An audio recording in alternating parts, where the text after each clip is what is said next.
I didn't come here to dance with Ali. I came to break him. You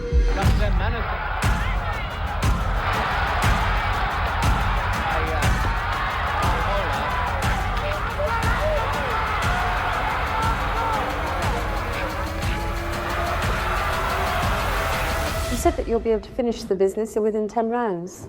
8 rounds. 8 rounds. Don't put 2 extra rounds on it. It was February 1973 in Las Vegas at the Convention Center Arena when the legendary Muhammad Ali made his triumphant return to the ring, hoping to reclaim his status as the best heavyweight in the world. But that night, he faced Joe Bugner, a boxer the public had already started calling a real-life Ivan Drago. Standing about 6 feet 5 inches tall and weighing close to 220 pounds of solid muscle, this young European heavyweight ended up forcing the greatest to push himself to the limit not once, but twice. Long before movies created the image of an unbeatable, cold Eastern European machine, boxing had its own real version of that figure. A giant heavyweight named Joe Bugner wasn't a creation of screenwriters and wasn't a cartoon villain. He was a truly dangerous fighter with incredible physical strength. It would spell a goal right on the bell, and the referee has got a count over him. He was born in communist Hungary but later moved to England, where people started calling him a man built like a Greek statue. And after the film Rocky IV came out years later, many fans immediately noticed how similar Bugner was to the iconic villain Ivan Drago. Bugner never showed unnecessary emotions, no loud trash talk, no fake aggression, just a cold stare and brutal pressure in the ring. I really don't know why. Now what more could you ask for than this? And he's got his man. It gets underway, and over goes Dunn in the first 6 seconds.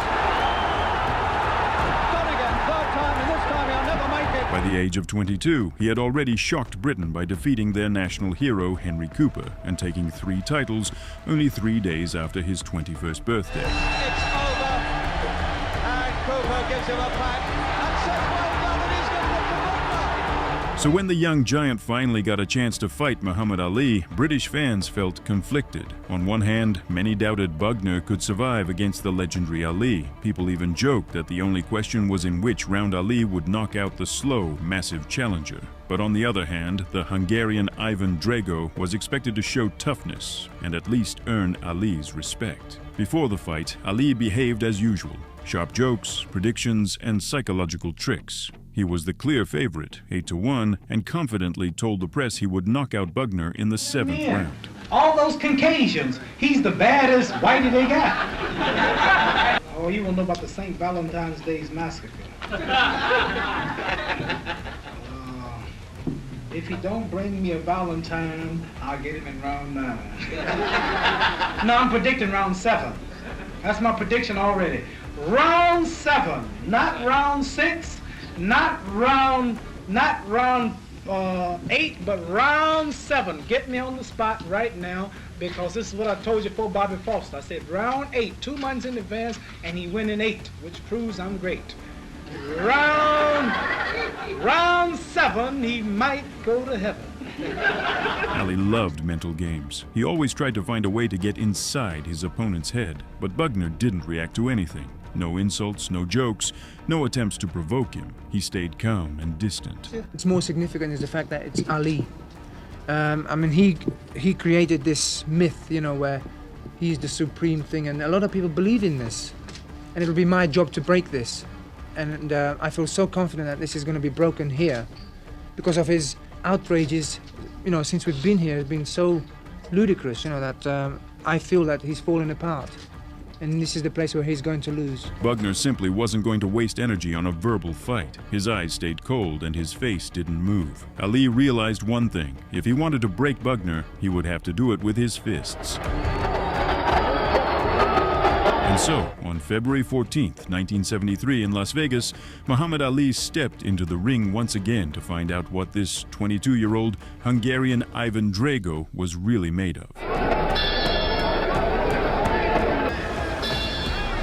Although Muhammad Ali won the fight on points, it served as a clear warning for him. He won, but he didn't impress with a knockout, and it was obvious that his speed and power were no longer what they were in his younger years. Bugner's toughness made that very clear. Ali understood that much harder challenges were still ahead, and he was right. Less than 2 months later, Ali faced a powerful Ken Norton and unexpectedly lost, breaking his jaw in the process. It was a reminder that even the greatest champions are human, and age eventually catches up with everyone. But Ali never allowed setbacks to define him. 6 months later, he defeated Norton in a rematch, then beat Joe Frazier again, and in 1974 stepped into the ring with the new dominant force of the heavyweight division, George Foreman. In the legendary Rumble in the Jungle, Ali reclaimed the world title and proved he was still the greatest. And what about Joe Bugner? Encouraged by Ali's respect, Bugner continued to rise. A few months later, he faced Joe Frazier, the same man who had once beaten Ali. In London, Bugner survived 12 extremely tough rounds against Smokin' Joe. He lost on points, but earned admiration for his toughness. Some say Frazier even told him after the fight, "You're one tough son of a gun." Whether the quote is true or not, the message matches reality. Bugner showed he could take the punches of the strongest heavyweights on the planet and keep coming back. Over the next 2 years, he won 8 straight fights, regained the European title, and climbed to number 5 in the world rankings. He still dreamed of the highest goal, a shot at the World Heavyweight Championship, and eventually fate gave him that second chance, another fight with Muhammad Ali, this time with the stakes higher than ever. Alberto Lovell situation in the ring. Ali taking his jacket off, and this crowd now dying for him to get together. Stripped to the waist now, Ali. Well, even more amazing than ever, and here we go. Here's a lot better entertainment for the crowd than they've had. I don't know everything, Mohammed. You get ready. You have earned your right to be a hard puncher. You got the greatest in the world, your man. But I'll show you I'm the real champion, and you'll get your shot.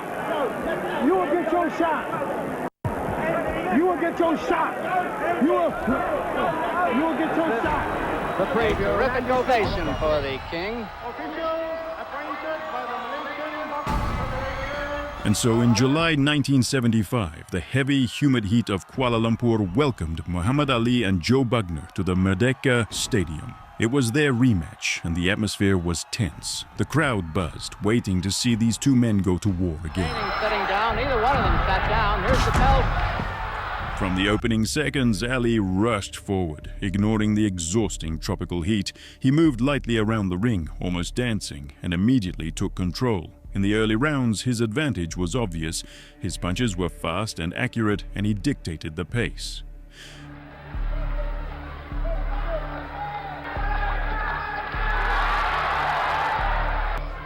First foul.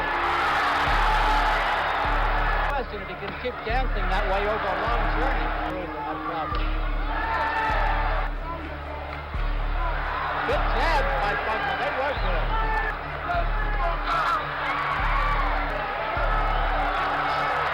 Trying to bring the guard down. Those punches were partially.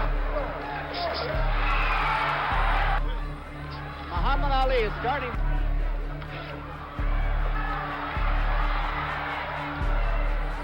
Bugner motioned Ali to come in and fight, and that was the wrong thing to do. He did. He's going to be a tag up the ring.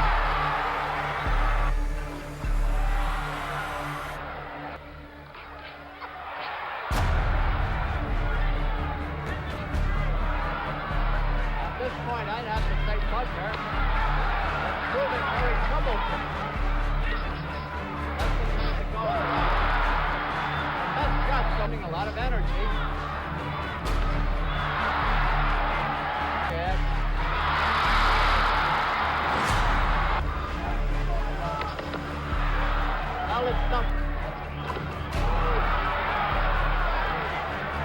Good bit of confirmed, but not too many punches being fired. There's the rope-a-dope. Bugner doesn't fall for it.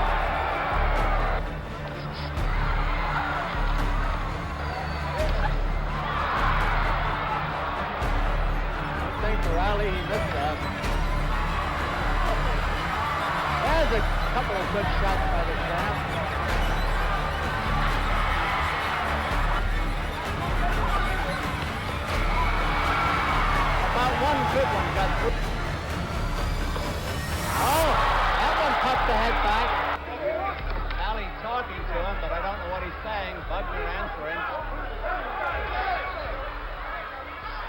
Bugner can lean back.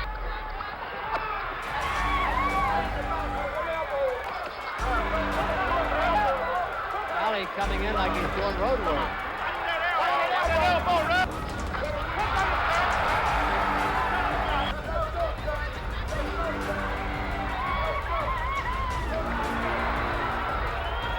He's coming in too fast. All right, it's round 6 now.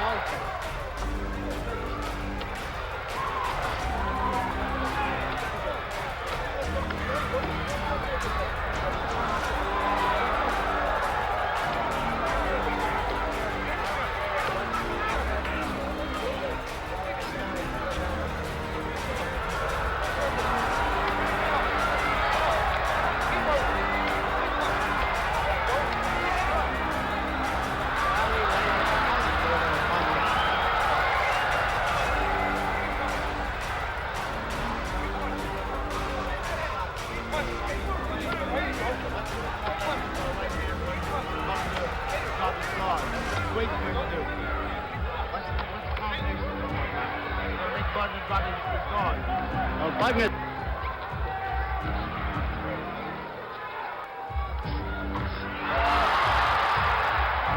That was a grazing right hand by Ali. They were sharp.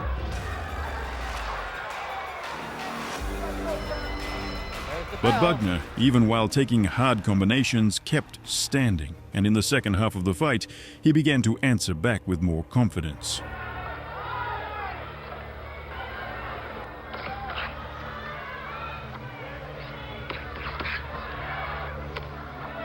That was a good jab by the challenger.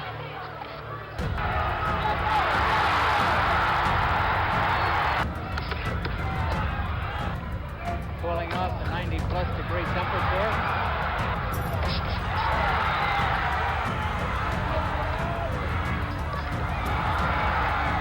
Running its course. Round 8 of a 15-rounder.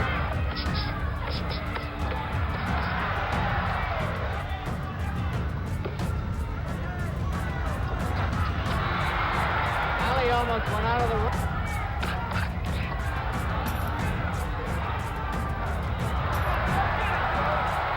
Bugner didn't fall for that, he just backed off.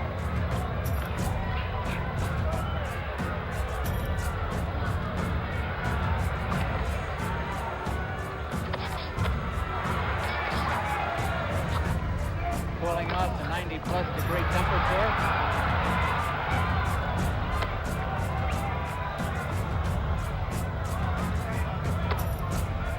Still, Ali's experience and skill made the difference. Even when he started to tire, he slipped dangerous punches, countered right away, and kept talking to Bugner between exchanges, trying to break his focus.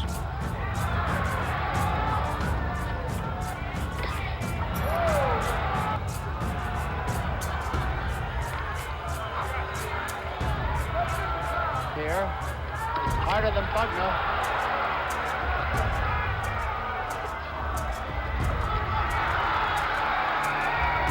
Not too much.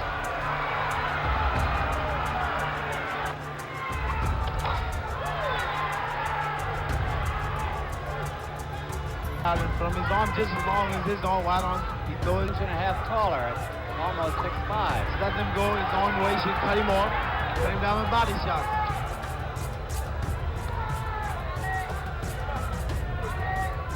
Bugner comes in menacingly and scores well.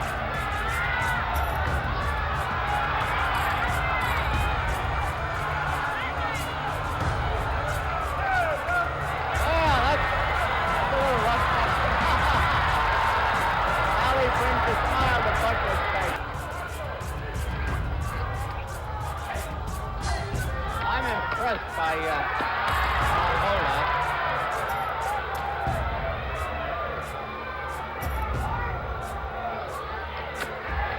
That was a good right by Bugner. So was that.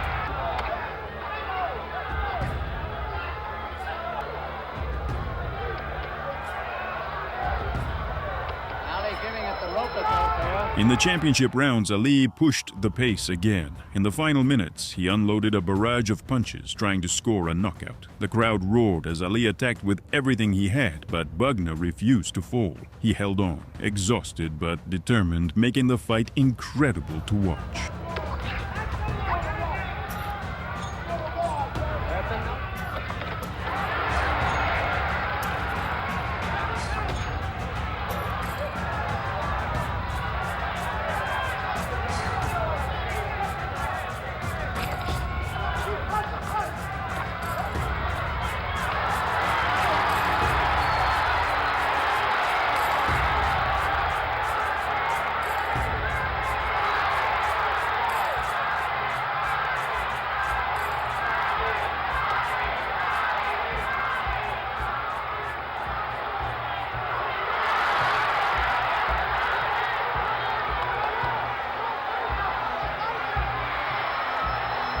When the final bell rang, both men were completely worn out, but still on their feet. The judges gave Ali a unanimous decision. Title fight here in Kuala Lumpur, Malaysia, between challenger Joe Bugner and champion Muhammad Ali.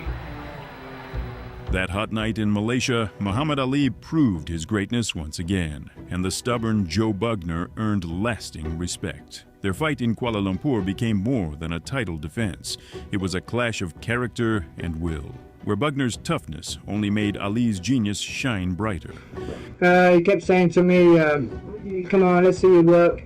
I knew he was trying to wear me out quicker, because he predicted he's going to knock me out in 10.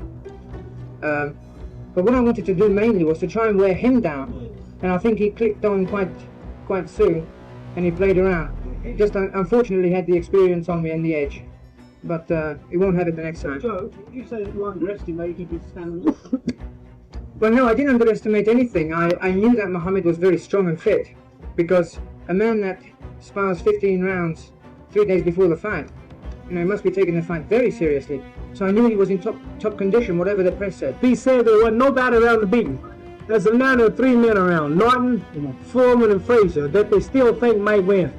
So I'm not going to be considered yellow or hang around. Joe Bugner will be the next champ as soon as I retire. Well, I know he can do it. Yeah. I couldn't hurt him. I only hit him during the last of the round when I got a few openings. But he's strong, he's young. I believe it, champ. Don't stop, Joe.